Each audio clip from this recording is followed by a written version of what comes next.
اسباب بھی ہیں اور کئی واقعات بھی ہیں جس سے ہمیں بہت کچھ سیکھنے کو ملے گا انشاءاللہ۔ اسی بھی اختصار کے ساتھ آج ہم اس محفل میں لے کر بیٹھے ہیں اور انشاءاللہ سماعت کریں گے۔ جو آیت مبارکہ میں نے آپ کے سامنے پڑھی ہے، اللہ تعالیٰ اس آیت کریمہ میں ارشاد فرما رہا ہے، اے مومنو کافروں سے دوستی کے لیے ہاتھ نہ بڑھانا۔ یعنی مسلمانوں کو سمجھایا گیا کہ وہ مومنوں کو چھوڑ کر کافروں کو دوست نہ بنائیں۔ اگر ایسا ہوا تو وہ اللہ کے ذمے سے باہر آ جائیں گے۔ سامعین محترم، میں آج کے حوالے سے آپ سے بات کرنا چاہتا ہوں۔ اگر میں آپ لوگوں سے پوچھوں تو آپ لوگ ہاتھ اٹھا کر کہیں گے بھائی ہمارا کوئی نان مسلم دوست نہیں ہے، ایسا ہی ہوگا۔ لیکن اس آیت میں جس باریکی سے سمجھایا جا رہا ہے، اگر وہ سوال میں آپ کے سامنے رکھوں تو ہم میں سے ہر شخص اس بات کا جواب دے گا کہ واقعی ہم اس چیز کے اندر گرفتار ہیں یا ہماری اولاد اس کے اندر گرفتار ہے۔ تو یہاں پر سمجھایا کس انداز سے جا رہا ہے؟ اس آیت کریمہ کے اندر اللہ تعالیٰ نے جو یہ فرمایا ہے کہ میرے ذمے سے نکل جاؤ گے اگر تم کسی مومن کو چھوڑ کر، کسی اللہ والے کو چھوڑ کر، کسی نیک دوست کو چھوڑ کر جو اللہ کی بارگاہ میں سجدے کرتا ہو اس کو چھوڑ کر اگر کسی سے دوستی کرو گے۔ آج اگر میں یا آپ اپنی اولادوں سے پوچھیں کہ اسلامی ہیروز کون کون سے ہیں، یعنی دوستی کی بات ہو رہی ہے نا، تو اسلامی ہیروز سے محبت بھی ہو، ان کو جانتا بھی ہو، وہ نہیں بتا پائے گا۔ آپ اس سے پوچھیں انڈین ہیروز کے بارے میں تو وہ صرف ہیروز ہی نہیں، نئی نئی فلمیں جو ریلیز ہوئی ہیں اس کے حوالے سے بھی آپ کو بتائے گا۔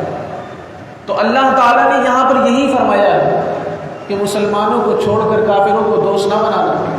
آج آپ غور کریں ہماری دعائیں جو ہیں قبول کیوں نہیں ہو رہی؟ کیونکہ اللہ تعالیٰ کے ذمے سے ہم نکل چکے ہیں۔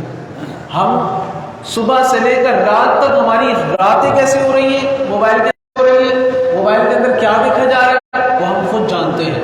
تو آج جو مصیبتیں اور آفتوں کے اندر ہم لوگ گرفتار ہیں اس کے ذمہ دار ہم خود ہیں۔ ہمیں چاہیے، اصل میں یہ وجوہات آئی کیوں؟ یہ وجوہات اس وجہ سے آئی کیونکہ ہم نے قرآن مجید میں غور کرنا چھوڑ دیا۔ ان محفلوں میں نوجوانوں کو لازمی لے کر آئیں، یہ محفلیں ان کے لیے ضرور ہے۔ کیا پتہ کسی کے قلب میں اثر ہو اور وہ آئندہ کے لیے توبہ کر لے۔ تو اللہ تعالیٰ نے قرآن مجید کے اندر یہ تمام چیزیں بیان کر دی ہیں جس سے ہم بے پرواہ ہیں۔ ہم جتنا زیادہ قرآن مجید میں غور کرتے جائیں گے اللہ تعالیٰ ہمارے اندر اثر پیدا کرتا جائے گا اور ہم ان برائیوں سے باہر آتے چلے جائیں گے۔ تو اللہ تعالیٰ ہمیں اس آیت کے تحت سمجھنے کی توفیق عطا فرمائے جو اللہ تعالیٰ نے ہمیں سمجھایا ہے، اور ہمیں ان برائیوں سے، ان کافروں سے ہمیشہ کے لیے دوری اختیار کرنے کی توفیق عطا فرمائے۔ اور صرف یہ ہمارے لیے ہی نہیں بلکہ ہمارے ملک کے حوالے سے بھی اللہ تعالیٰ نے ایک نظر کر دی کہ لوگ ہمارے جو حکمران ہیں بار بار ان کی طرف دوستی کا جو ہاتھ بڑھا رہے ہیں، اللہ تعالیٰ نے واضح فرما دیا کہ ان سے رشتہ نہ بنانا، ان کی طرف دوستی کا ہاتھ نہیں بڑھانا، وہ کبھی بھی مخلص نہیں ہو سکتے۔ یہ اللہ تعالیٰ نے واضح کر دیا۔ وہ ہمیشہ مسلمان کو کاٹنے کے لیے بیٹھے ہیں اور وہ کاٹ کر ہی دم لے رہے ہیں۔ آج جیسے کہ اہل اسلام نقصان کے اندر ہے، اس کی وجہ یہی ہے کہ ہمارے تمام اسلامی ممالک جتنے بھی ممالک ہیں ان میں آپس میں دوستی کا ہاتھ نہیں ہے۔ اگر دوستی کا ہاتھ ہوتا تو دنیا کانپتی۔ آپ غور کریں عرفات کے میدان میں مسلمانوں کی بخشش کیوں رہی ہے؟ آپ نے کبھی غور کیا ہے؟ کیونکہ وہاں پر تمام مسلمان یکجا ہو کر ایک ہی لباس میں جب عرفات کے میدان میں آتے ہیں تو بالٹی مٹی سے آلودہ ہو جاتے ہیں، لیکن ایک ہو کر جب رب کی بارگاہ میں جھکتے ہیں، ہاتھ اٹھاتے ہیں، تو اللہ تعالیٰ فرشتوں سے کہتا ہے کہ تم گواہ ہو جاؤ، میں نے ان سب کی بخشش فرمائی۔ تو یہی چاہتا ہے اللہ تعالیٰ کہ تمام اہل اسلام ایک ہو جائیں، مسلمان سے دوستی کا ہاتھ بڑھائے، اس سے محبت کرے۔ جب ایک مسلمان ایسے مسلمان سے محبت کرے گا جو اللہ کی بارگاہ میں رونے والا ہوگا، عبادت کرنے والا ہوگا، تو اللہ تعالیٰ اس کے توسل سے دوسرے کی بخشش فرما دے گا۔ اسی لیے حدیث مبارک میں حضور علیہ السلام نے فرمایا کہ بندے کا ایمان وہی ہے جو اس کے دوست کا ایمان ہے۔ آقا کریم صلی اللہ علیہ وسلم نے فرمایا ایک بندے کی پہچان اس وقت ہوگی جب اس کے دوست کو دیکھا جائے گا. جب میرا دوست نیک ہے تو اس سے میری پہچان ہوگی کہ میں بھی نیک ہوں. یہ آقا کریم صلی اللہ علیہ وسلم نے فرمایا. اور فرمایا یہ دوستی کا مقام یہاں پر ہی ختم نہیں ہوگا. فرمایا بروز حشر بھی اللہ تبارک و تعالی اس بندے کو اس دوست کے ساتھ ہی رکھے گا اور اس کے دوست کے سبب سے اللہ تبارک و تعالی بخشش و مغفرت فرما دے گا. تو یہ ہے تعلق اس دوستی کے ہاتھ کا کہ اللہ تعالیٰ نے جو فرمایا نا کافروں کو دوست نہیں بنانا بلکہ مخلص دوست بنانا. تو جو تمہارا ہاتھ پکڑے دنیا میں اور تمہیں جنت تک پہنچا دے. دوست ایسا ہونا چاہیے, ایسی گیدرنگ ہونی چاہیے. رات بھر محلے میں بیٹھ کے اوٹ پٹانگ حرکتیں کرنا یہ دوستی نہیں ہے, یہ نقصان ہے, یہ آخرت کی تباہی ہے. دوستی ایسی ہونی چاہیے جو رات کو بیٹھ کر بھی رب کی یاد دلاتا ہو. ایسے دوست بنائے جائیں. قرآن نے دوستی دین کا نام ہے, یاد رکھیے گا. دوستی کی منادی نہیں ہے بلکہ دوستی کا حکم ہے. لیکن فرمایا دوستی کیسی ہونی چاہیے جو رب کو یاد دلا دے. تو اللہ تعالیٰ ہمیں اس انداز سے دوستی کرنے اور ایسے دوست بنانے کی توفیق عطا فرمائے. آگے 3 سبق آموز قصے ہیں. دوستوں بڑا مزہ آئے گا اور بہت کچھ سیکھنے کو ملے گا. یہ 3 قصے اتنے زیادہ قیمتی ہیں.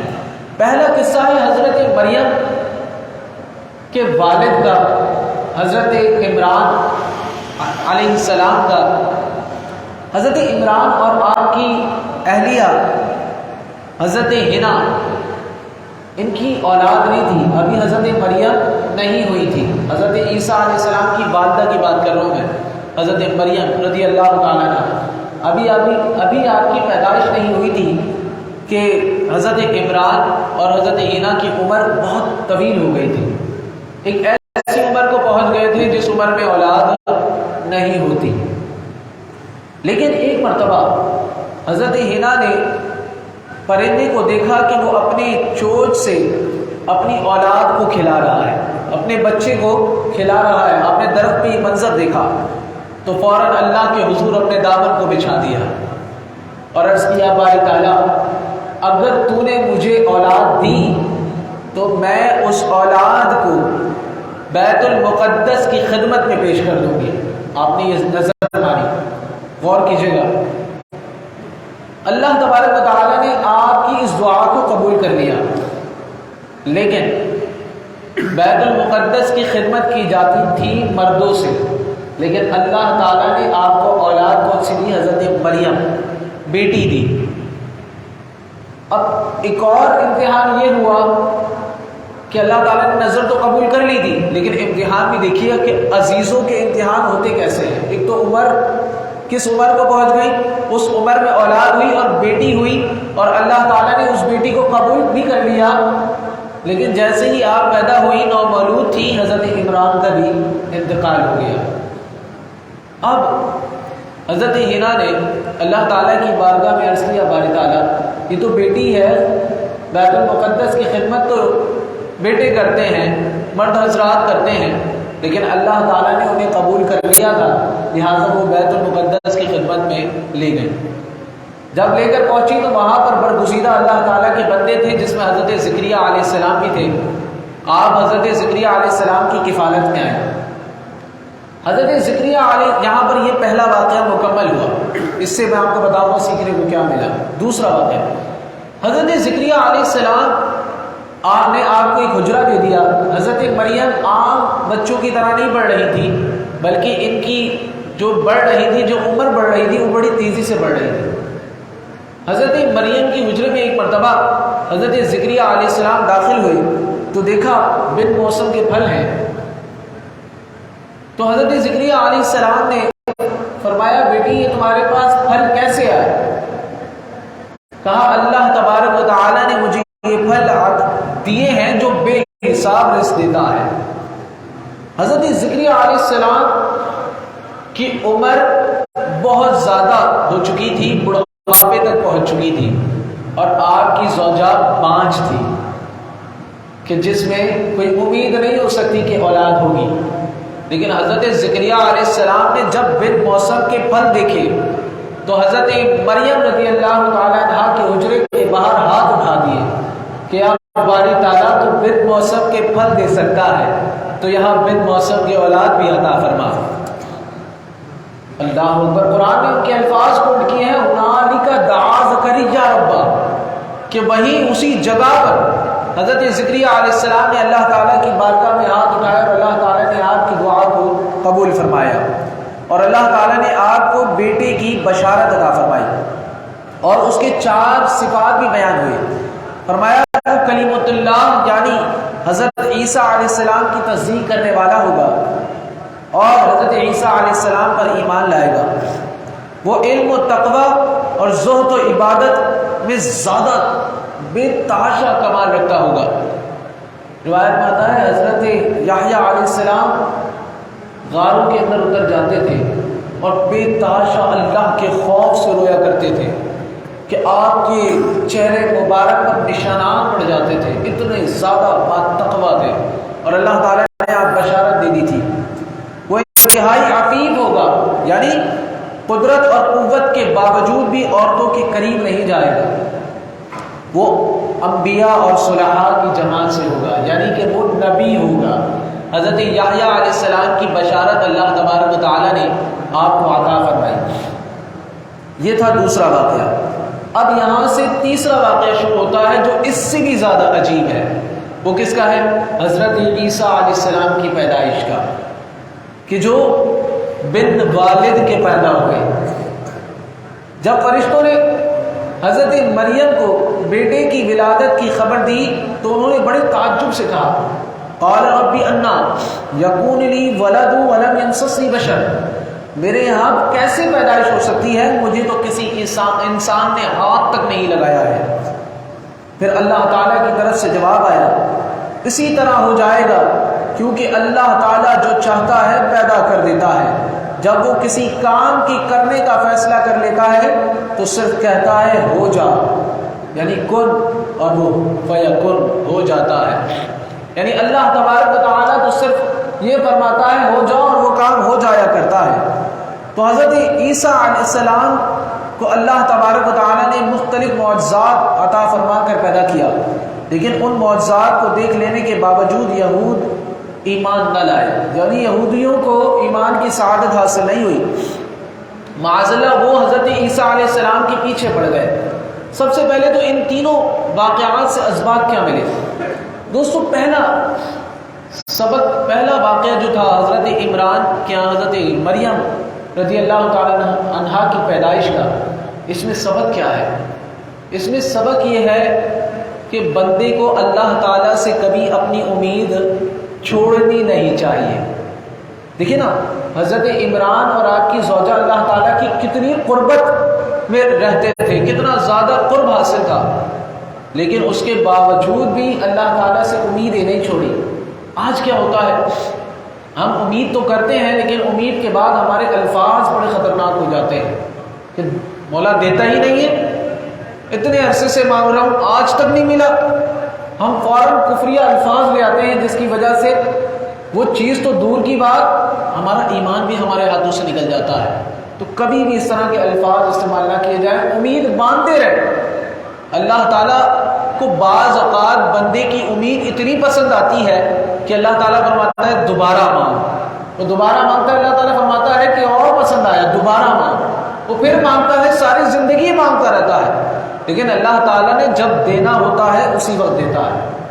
تو اللہ تبارک و تعالیٰ اس کی قبولیت بھی کر لیتا ہے اور ساتھ ساتھ اسے عطا بھی کر دیتا ہے، اور پتہ نہیں نہ جانے کتنی دفعہ قبول کر کے اللہ تعالیٰ اس کی آخرت کو سنوار دیتا ہے۔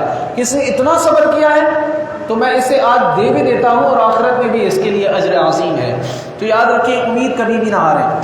دوسرا قصہ جو اللہ تبارک و تعالیٰ نے ہمیں سکھایا بن موسم کے پھل کا، جو حضرت زکریا علیہ السلام کا ہے۔ اللہ تعالیٰ کے نبی تھے، آپ کی زوجہ 5 تھی، لیکن آپ نے دعا کہاں مانگی؟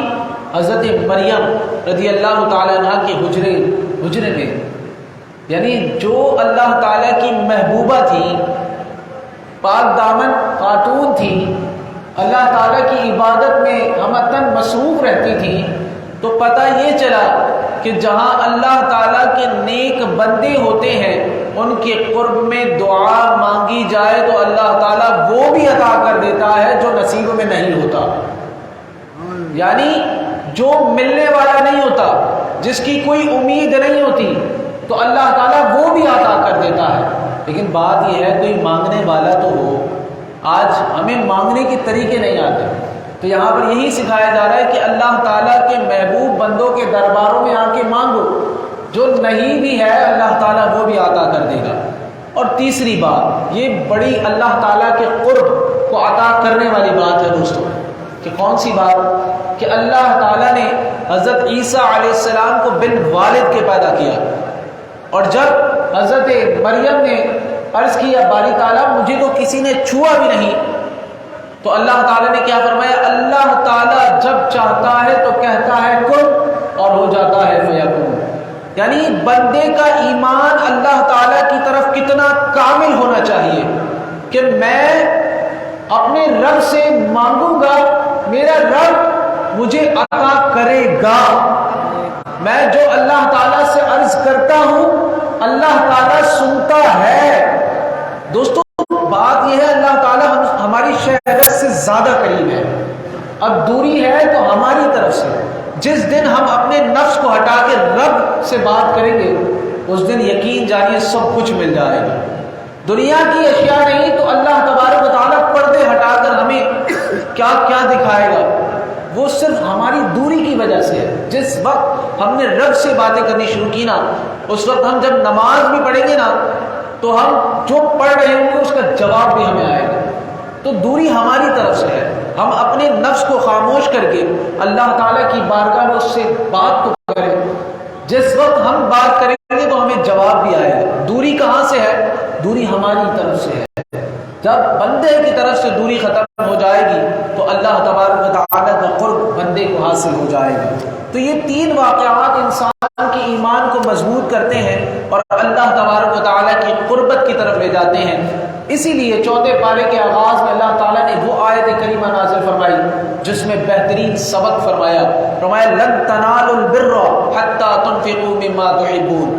اے بندے تو نیکی کو اس وقت تک نہیں پہنچ سکتا جب تک تو اپنی دنیا کی محبوب چیز اللہ کی بارگاہ میں قربان نہ کر دے۔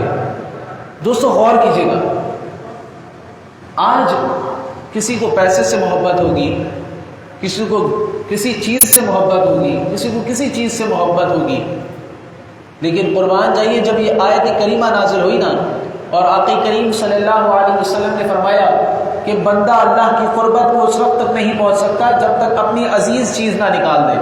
اب یہاں بات یہ ہو رہی ہے جیسے کہ پیچھے ہوئی کہ اللہ تعالیٰ تو قریب ہے، بندہ دور ہے۔ اب بندہ اللہ کے قریب کیسے ہوگا؟ جب وہ اپنی عزیز چیز کو نکال پھینکے گا۔ جیسے ہی وہ اپنی عزیز چیز کو نکال پھینکے گا دنیا کی حقیقت اس کے سامنے آ جائے گی اور وہ اللہ تعالیٰ کے قرب کو پہنچ چکا ہوگا۔ تو جب یہ آیت کریمہ نازل ہوئی، صرف سمجھانے کی غرض سے یہ واقعات آپ کے سامنے پیش کر رہا ہوں، تو حضرت ابو طلحہ رضی اللہ تعالیٰ عنہ بیٹھے ہوئے تھے، آپ کے پاس باغ تھا۔ آپ نے فرمایا یا رسول اللہ صلی اللہ علیہ وسلم یہ باغ مجھے بڑا محبوب ہے، یہ میں اللہ کی بارگاہ میں دیتا ہوں۔ یہ کیوں؟ تاکہ میری محبت جو دنیا کی ہے وہ نکل جائے اور اللہ سے محبت میری ڈائریکٹ ہو جائے۔ یعنی جس بندے کے قلب میں دنیا ہو، یاد رکھیں اس کے قلب میں اللہ کی محبت نہیں آ سکتی، اور جس کے قلب میں اللہ کی محبت ہو اس کے دل میں محبت دنیا کی نہیں آ سکتی۔ یعنی بندے کو یہ سکھایا جا رہا ہے کہ اگر وہ دنیاوی غرض سے کوئی کام بھی کرتا ہے نا تو وہ اللہ کے لیے کرے۔ اے اللہ میں اپنے بچوں کو دودھ پلا رہا ہوں تیرے لیے، اے اللہ میں اپنے ماں باپ کی خدمت کر رہا ہوں تیرے لیے، اے اللہ میں اپنے بیوی بچوں کو پال رہا ہوں، میں اپنے معاملات کو طے کر رہا ہوں، میں کاروبار کر رہا ہوں، اے اللہ تیرے لیے۔ جب بندے کی غرض رب بن جائے گی نا تو پھر دیکھیے گا ہر چیز اس کے لیے آسان ہو جائے گی۔ وہ صرف اللہ تعالیٰ کی قربت کی طرف بڑھتا چلا جائے گا اور اللہ تبارک و تعالیٰ اس کے سارے کام اپنے ہاتھ میں لیتا چلا جائے گا۔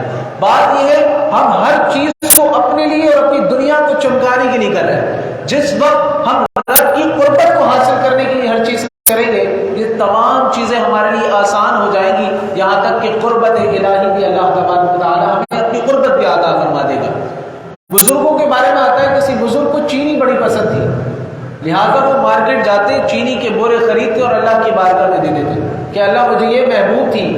لہٰذا یہ میں نے تیری بارگاہ میں دی تھی، تو مجھے اپنی قربت عطا فرما۔ ذرا دیکھیے تو صحیح، غور تو کریں کہ اللہ کے قرب کو بندہ کیسے حاصل کرتا ہے۔ اب آخری بات جو کہ ایک بہت بڑا سبق ہے،